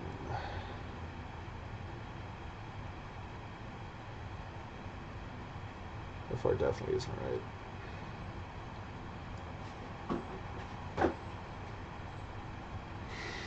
I'm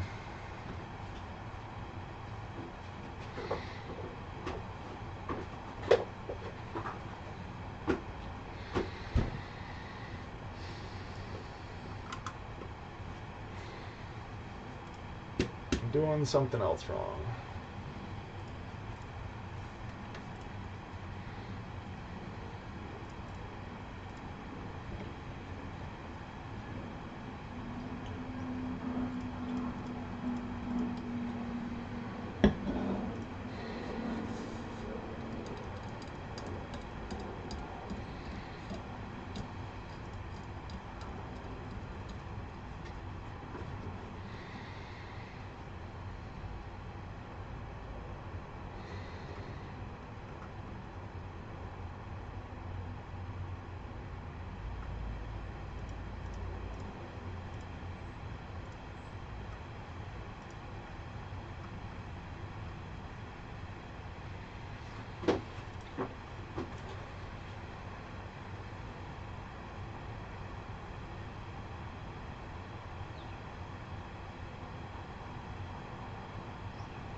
Because I could just step through the debugger.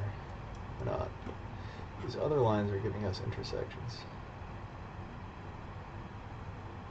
Huh. Strange.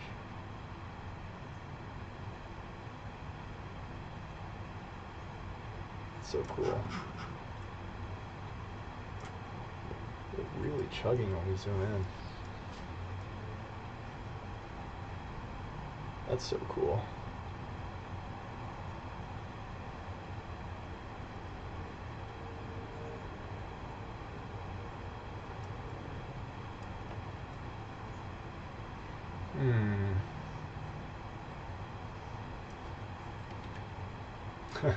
Oh yeah. Bye bye. Okay. Forgot about those features we added an hour ago.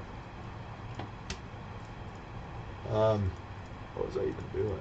Oh yeah. Well, I could disable that other static geometry. That static geometry. Okay, so we'll pull out all these walls too. Yeah.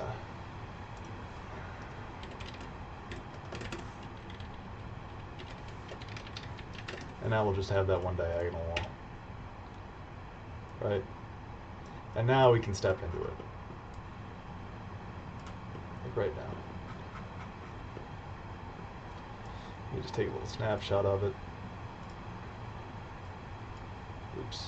I want to get that text out of the way. Okay. Okay. Let's put this over on the side.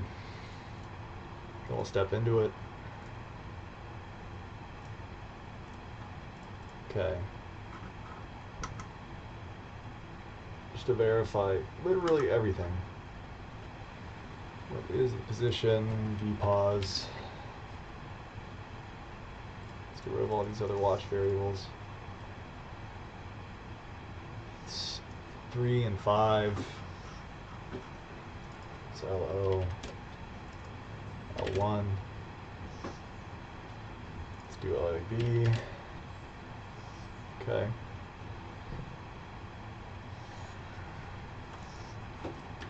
Min XT. Min YT. Oh, that's because it's not defined yet.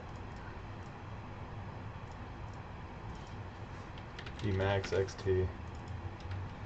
B max YT. B min YT. That can't be right, can it?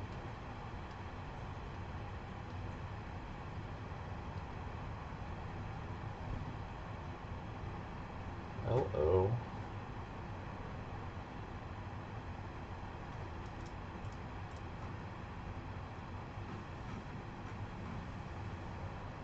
B min X, B min Y.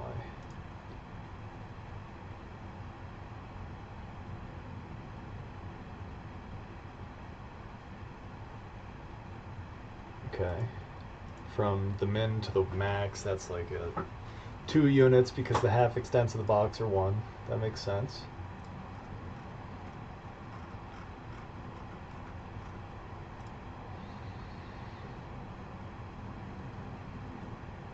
Now depending on where it is in the line, min xt, yeah, it's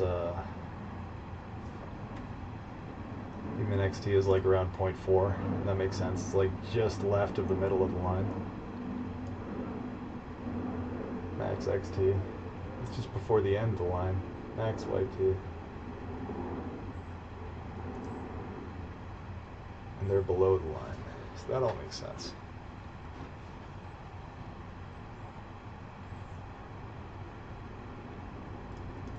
So then the line would enter it at 0.38 and exit it at 0.98. Am I missing some other stuff? So yes, of course we're getting an intersection here. As you can see, exit is like 0.9, enter is 0.3, enter is less than exit, and they're both within the span of 0 to 1. So that is why we're getting a false positive for an intersection here. So, but it's not actually intersecting the line, and I forget that last step of the slab test. I guess the last thing I can do is pause. We'll just sync up the Desmos example with what we have in the engine. So just take these,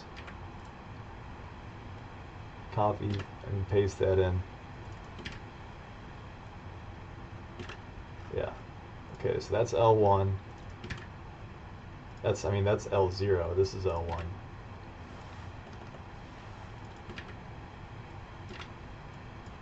And then we'll take the position for that box.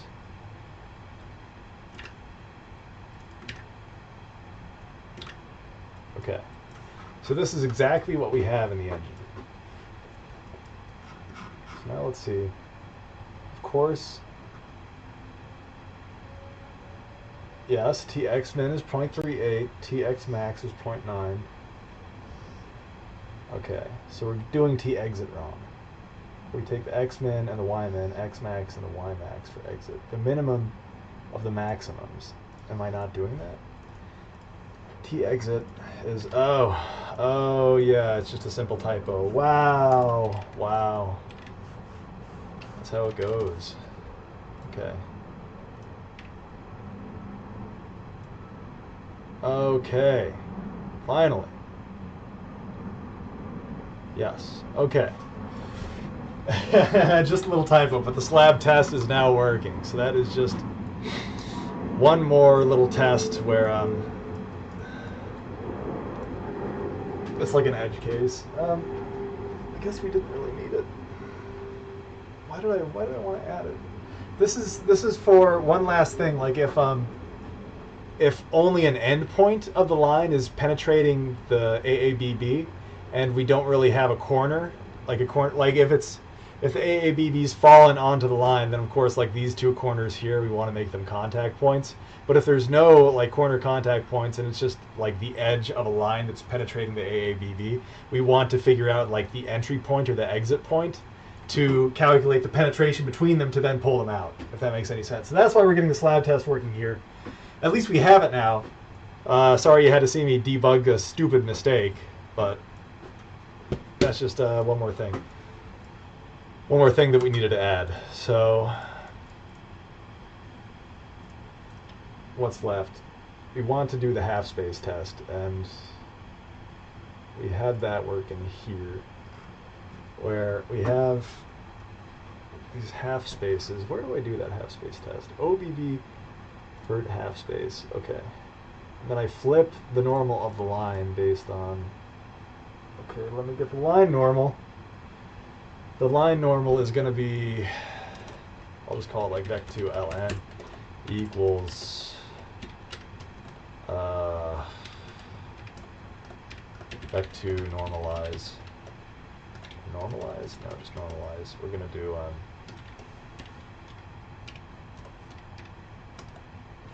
I don't know if I can, the way that I set up this operator, I don't know if I can define like a vec2 immediately inside of it, but we'll see. So we'll do negative lab.y, lab.x. That's like the perpendicular vector. Okay, yes, that works. So then we're going to see if the sine, we're going to take a little sine thing, int sine equals half space. We're going to take the half space by doing, yeah, okay, so float b half space. We're going to see if the center of the box is on one side of the line or the other. And we do that with b pos minus lo vec2 dot. Wrap this in parentheses with the line normal. B half space. And then I guess we can debug that too. Let's just debug print everything.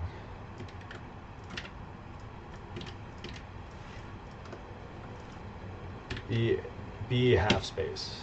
BHS equals this. B half space. We'll do B pause, or I'll do another screen conversion, why not?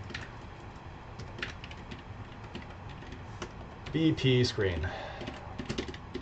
B pause.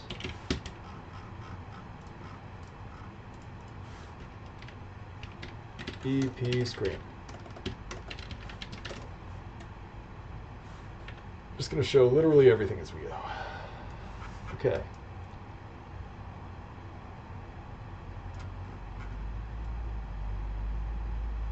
Okay, so you can see that we are above the line, the half space is positive, we go below the line, and then you see that we go negative. So that's working. Now based on that, I'm going to have this sine thing called b half space is greater than 0 or equal to 0. I'll say that that is on one side of the line, otherwise it's going to be negative 1. And that'll tell us float, or like vec2 ln f. We're going to flip the normal of the line based on the sine. So we'll do sine times ln. And then we'll, going forward, I guess we can just do ln. ln times equals sine. Just to make it consistent. Okay. Okay, and so that will tell us, then we can do half space tests on all the other vertices. So I'll do BVO half space, BV1 half space, bverts.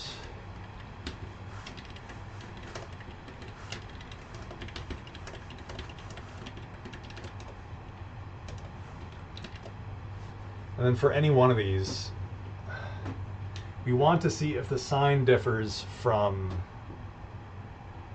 the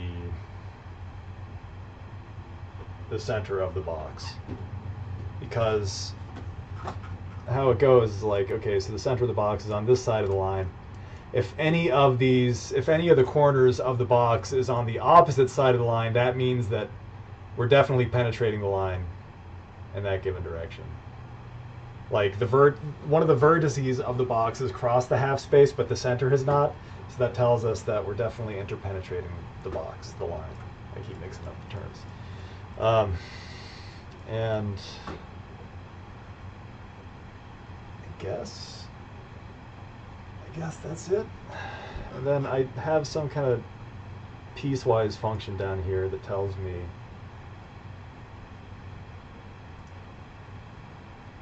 damn, no one's watching anymore. Oh well. It's telling me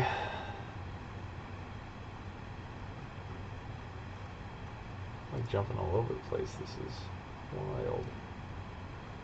We're penetrating. Oh, here it is. Okay. So we have a vertex that's penetrating if the half space is less than 0. Okay. Yeah, okay. So if we're on one side, so like we have the center of the box and we have this half space. It's on like the negative side of the line. So we flip the normal and now every single half space from here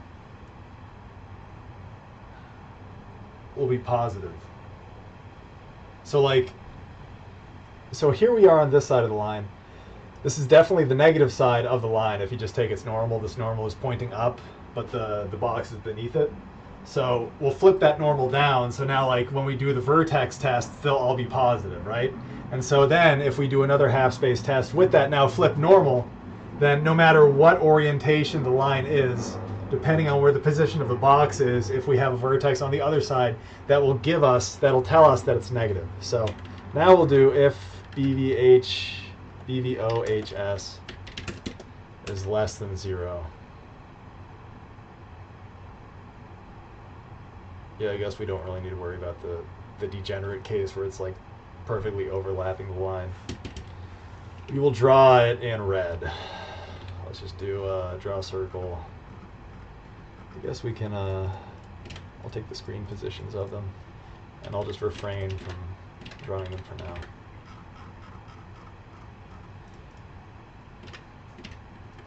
So, the OH screen, we'll draw it in red, so this goes RGBA, so we'll just do that.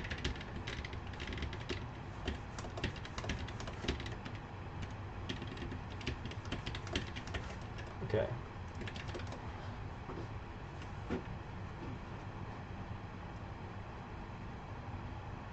Okay, oh, okay, so one more thing. So you can see that when I zoom in, so now we can definitely start drawing contact points for when there is an intersection with the line, right?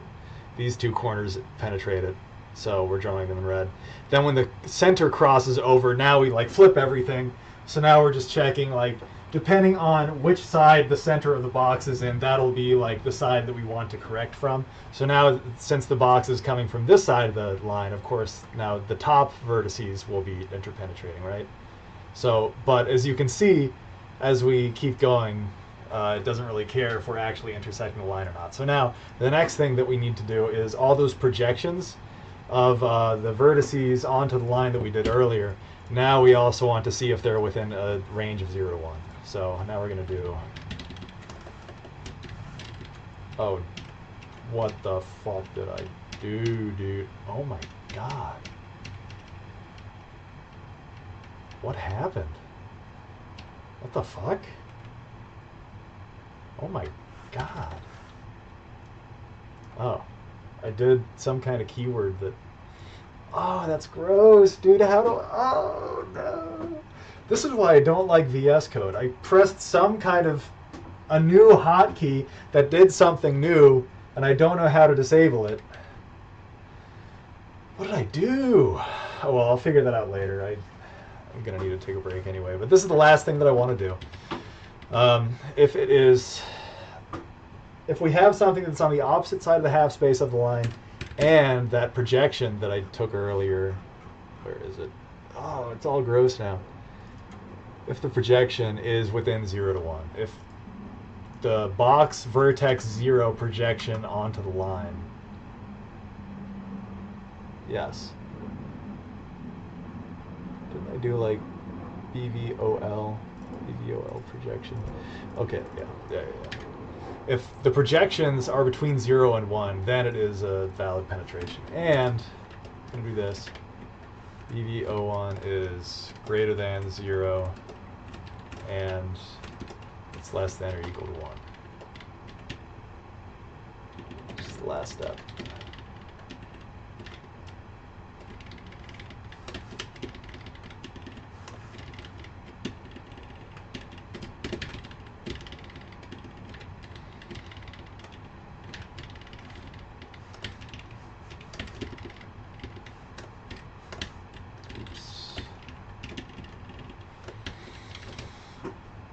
Okay. So now you see there's no more dots when we're not interpenetrating. But now, once the projection of the vertex on the box to the line is within 0 and 1, and we're on the other side of the half space, then we start drawing the contacts. It should work for, well, this is the only line that we're drawing. Right? There you go. So now the final step would be, we're going to see if, I guess I have time for this one last step. So now we want to see, like in this case, the line segment should be penetrating. I guess this is a pretty nice case. It's interesting.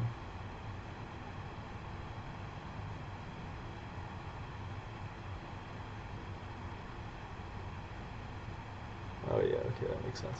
Okay, just depending on the orientation of the line, like we're projecting this corner somewhere, and I guess it's not hitting. So that's fine. But what we want to do in this case is that the box technically is still penetrating the line. The line, like its endpoint, is inside the box. So we're going to do one more check, where we'll say if LO.x, we'll just do like bool LO penetrates. LO penetration, why not? So equals LO.x is greater than or equal to B min x, and it's just a basic is point within box thing. LO.x is it's greater than B min.x, LO.x is less than or equal to B max x, and we'll just repeat these. Yeah. That's doing the y's. B min y, B max y. And we'll do that for L1 penetration.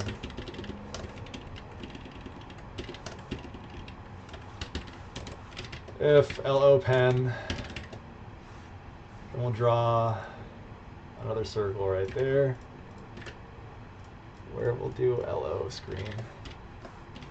LO screen. Oh God, please, please.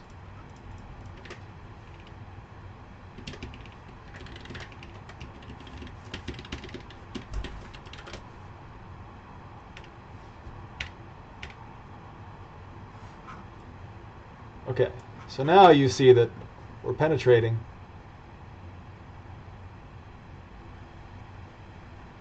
This is interesting though. I want to see if there's a case of that happening with the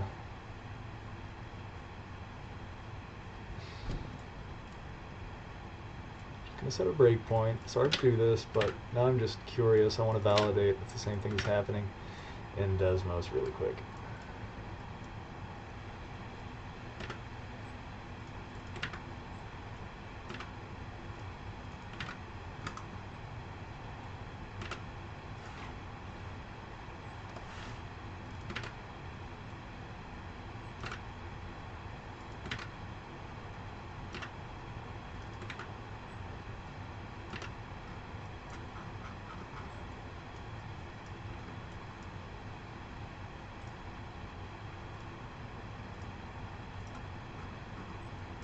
Just want to get the case where that isn't happening. Okay. 5.47.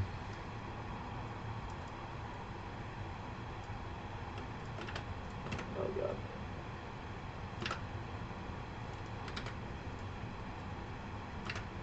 Okay. So we're projecting onto the line, and yes, there technically is no. Yes, this corner isn't advanced enough to actually be within the line, but the edge of the line still is penetrating. Okay, I just wanted to verify it. Yes, that's functioning as it should. And I guess the last part from here is to determine which edge of the box we need to separate from. And so that means that I guess if we're on L1, we'll wrap this in brackets. Do the same thing here.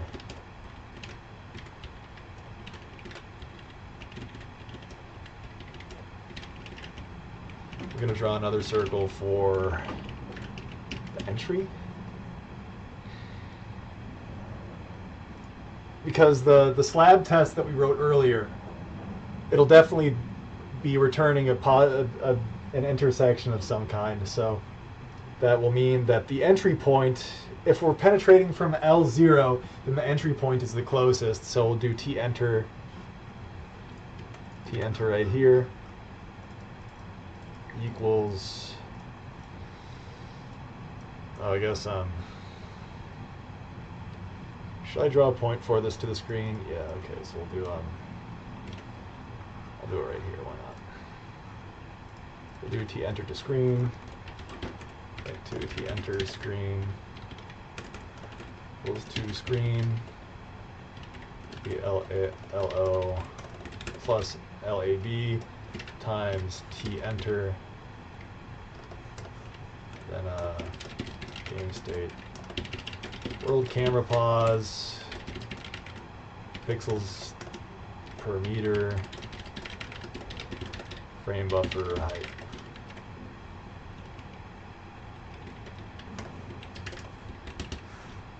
Okay, that's compiling. We'll do the same for T exit.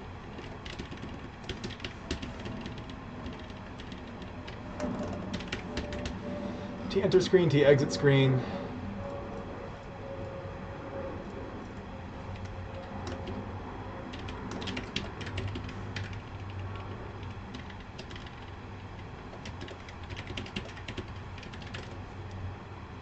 Okay. Oh, guess I have it backwards. Okay. Why is it backwards? The entry point. Don't we want to draw the point where it enters? No. Oh, I guess we would swap them if they're backwards, but because it's axis aligned, it's always going to be in a certain orientation, so I guess we'll need to test with different orientations of the line, right? But for the moment, let's just do exit and enter. Because technically, yes. So the endpoint is intersecting the line, and the line exits the box at this point. And the same thing over here, the line enters the box at that point when we're at the other side. So I guess the next thing I would want to do would add like dynamic lines so we can test different orientations of this, but it's already been 2 hours. I'm gonna take a break. But this is cool. We got a little collision inspector. What we did so far, what we've accomplished in the stream, ladies and gentlemen, ladies and gentlemen, is that we've added another mode. So we have, oh, well, there it goes flying off. We have a snapshot playback mode. Can I scroll through the different states? Yeah, so there we go. We can show the different states, show the different snapshots of that object, and then we also have the static collision inspector. And where did it go? Yeah, okay, here it is. Let's drag it back to the, wherever that line is. Yeah, okay, there we go. So we added, on top of the regular impulse mode and the snapshot mode, we added a static collision inspector where we can drag around an entity and we can draw every single piece of data associated with that collision, right? So what we've accomplished is we have an AABB and a line, and when they're penetrating, we can draw the different contact points, or if the endpoint of the line is interpenetrating the AABB, we can draw that too. And that basically tells us everything we need to know. Like from here, we can start subtracting the points from each other to get the normal vector to shoot out of. We can, that's it. Like we just want the contact point, the separation between them, which is just another subtraction between those points and the normals. So we can do all that. So we're basically there. So I guess I'll call that donezo for today, and I can stack some more stuff on top of it. But yeah, thanks for watching. I guess that's everything. Successful stream. I'm pretty happy with how it turned out. Of course, there's more work to do, but we got it working. We got the basics working. So that's all. Thanks for watching. I'll catch you later. See ya. Stop streaming. Will not be able to reconnect. Yes. Okay. Stop streaming.